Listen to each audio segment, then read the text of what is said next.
You can't come to the funeral, Roger said, his voice sharp with finality when he heard about his father's passing after a long illness.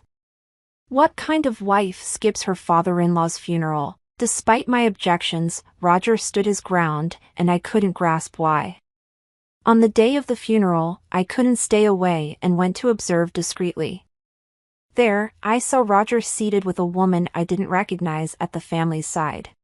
I was stunned and puzzled, wondering who she was and what was happening. The truth that would soon unfold was even more shocking than I could have imagined. I'm Catherine, 30 years old. I've been married to Roger, a 35-year-old office worker, for 3 years now. We don't have children yet.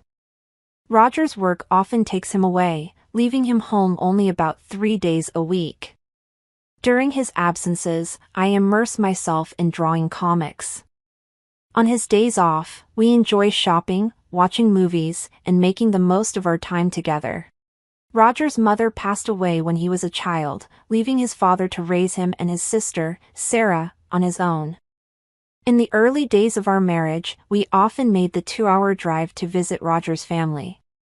However, as his father's health declined over the past year, our visits became less frequent.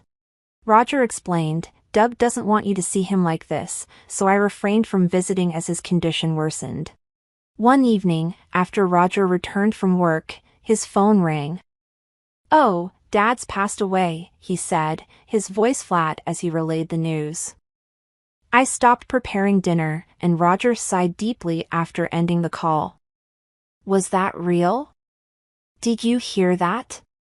His condition must have deteriorated suddenly." It was his Uncle Terry who had called. The news of Roger's father's death came swiftly, and Uncle Terry hadn't even had time to contact Roger beforehand. The funeral was scheduled for the day after tomorrow, and Roger was clearly unsettled by the sudden turn of events. As I watched him with concern, I gently suggested, "I'll come with you to the funeral." "No, you absolutely can't come," Roger responded firmly. "Huh? Why?" "It's only natural that I should go," I protested. "Just be quiet and do as I say," Roger snapped, storming off to his room to hastily pack a suit and a change of clothes. "But why? Can you at least tell me why?"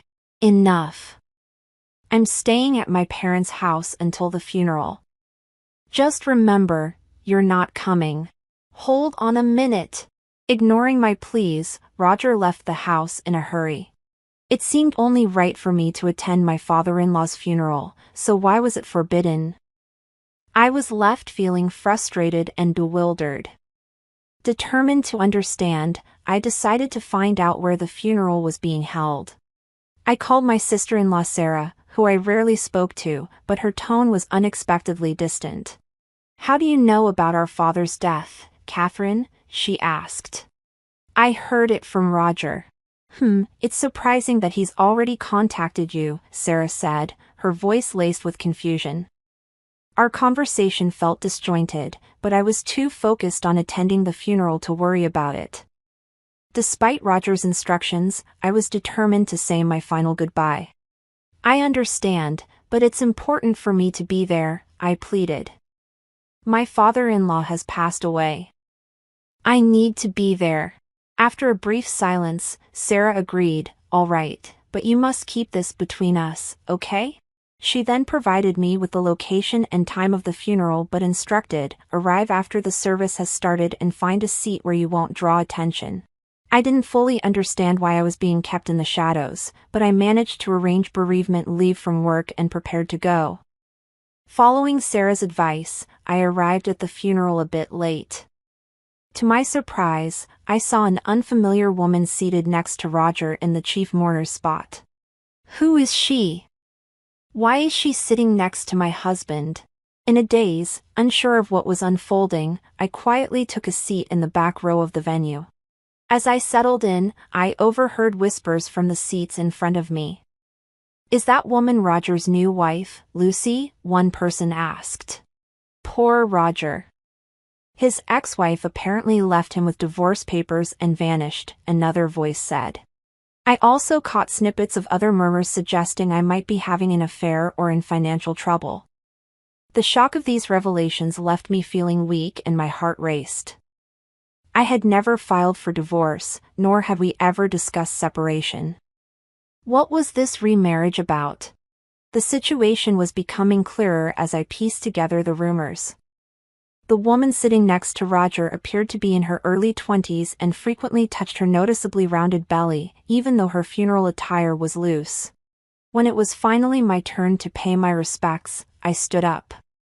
The previously hushed atmosphere of the room began to buzz with murmurs. She really had the nerve to show up. How insensitive, I heard as I slowly made my way to the row where Roger was seated. When Roger's gaze met mine, his face went pale, and he looked visibly shaken, but his new wife seemed completely unaware of his distress. I finished paying my respects and, eager to escape Roger's penetrating stare, left the funeral home quickly. I headed straight to City Hall, where I retrieved my copy of the family register. It showed a deregistration indicating that our divorce had been finalized 5 months ago. My hands shook with anger, and my mind felt numb. How could he have filed for divorce and remarried without my knowledge? I was determined to make him pay for this betrayal. Even after several days, Roger did not return home, and there was no communication from him. Hadn't he said he would stay at his parents' house until the funeral was over? I wanted to confront him, but I decided to wait and see what he would do next. Why would he go through a secret divorce and remarry while still living with me? There had to be more to this story. Reflecting on Roger's past actions, a realization struck me, and I quickly turned on my computer. I recalled him typing away at a blog late into the night. As I sifted through his browsing history, I found a blog titled Roger the Dragon King's Wild Diary. The blog didn't show any pictures of Roger's face, but it did feature photos of his car and our home, confirming it was his. As I read through his posts, it became clear that he had been meticulously planning something, and my anger surged with each detail I uncovered. That's it, I thought, hatching a brilliant plan to get back at Roger. I called my sister-in-law Sarah and another accomplice, preparing carefully. I couldn't wait to see Roger's reaction on the day of the operation. On the appointed day, I stood in front of the house Roger shared with his new wife, Lucy. After a while, a delivery truck arrived, and the delivery man began unloading a pile of packages. Lucy stepped out of the house, her voice rising in confusion. "What the hell is this? Whose packages are these? Hey, darling!" Roger emerged from the house, his eyes widening in shock at the sight of the boxes. "What's going on?" he asked, leaning in to read the sender's name. As he saw it, he started acting suspiciously, spreading his arms to obscure the packages. Well, of course he would, I thought. With the sender listed as ex-wife Hart, Roger couldn't possibly stay calm. Lucy's voice grew louder. "Ex-wife? What's this about? I had no idea." Roger didn't answer. Instead, he quickly paid the delivery fee of $200. As he turned to face me, hidden in the shadows of a nearby lamppost, our eyes met. "Hey, you, what are you doing here?" "I got your address from your sister, Sarah," I replied. I then turned to Lucy, who was watching us with confusion, and gave her a friendly smile. "Hi, Lucy. I'm Catherine, Roger's ex-wife. I sent these packages. I'm sorry to surprise you like this. Roger filed for divorce 5 months ago without telling me." I showed Lucy our marriage certificate, which took her by surprise. She then invited me inside, suggesting we discuss things without causing a scene outside. Once in the living room, I ignored my trembling husband next to Lucy and addressed her directly. "Lucy, when did you start dating Roger?" "About a year ago. He told me he was single," Lucy said. "I can't believe this," I replied, struggling to process the situation. "That's quite something. So he's been deceiving both of us," I said, noting Roger's casual demeanor. Come on, don't make such a big deal out of it. It's just a misunderstanding, right? Roger laughed, his lack of remorse evident. I was taken aback by his nonchalant attitude. It's unacceptable that you filed for divorce without my consent. I'm suing you for $30,000 in alimony. You've been unfaithful, so it's only fair. Why should I have to pay that? Roger protested, his anger rising. Meanwhile, Lucy remained surprisingly calm, unaffected by the escalating argument. Well, don't be so stingy. Just pay her, darling. After all, you're the boss, so $30,000 shouldn't be a big deal, right? I couldn't help but burst into laughter at Lucy's comment. She looked at me, puzzled. Who's the boss? Roger's been lying about that too, Lucy. He's just an ordinary office worker. Who? What? Roger. What's going on? Lucy demanded, her confusion growing as Roger, sweating and clearly flustered, began to make excuses. Lucy, I'm sorry for the lies. When my father died, I thought I'd come into a lot of money. His absurdity only made me laugh bitterly. From his blog, it was clear Roger was deluded into thinking he'd inherit a fortune from his father's death. He had fabricated a story about his identity to his mistress, got her pregnant, and eagerly documented his plan to divorce me unilaterally. As I slammed the printed pages of his blog onto the table, the doorbell rang. Roger opened the door to find his Uncle Terry standing there.